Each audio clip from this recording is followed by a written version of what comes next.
Malapit na palang eleksyon sa barangay. Marami na naman tayo makakasalubong na tao na bigla ka na lang ngingitian kapag nakita ka sa daanan.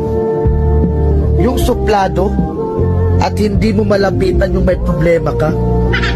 Tapos ngayon, sila na yung unang maglalambing sa'yo at babatiin ka. Wow!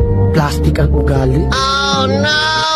Tatakbo ka ulit ng pagkakapitan at konsehal ng barangay nyo. Wow! Tapos wala naman kayong magandang nagawang proyekto sa barangay nyo. Mahiya naman kayo. Tapos magtatanong kayo kung ilang buntante sa isang bahay. Pero nung panahon ng pandemic at ayuda, isang ayuda lang sa isang bahay.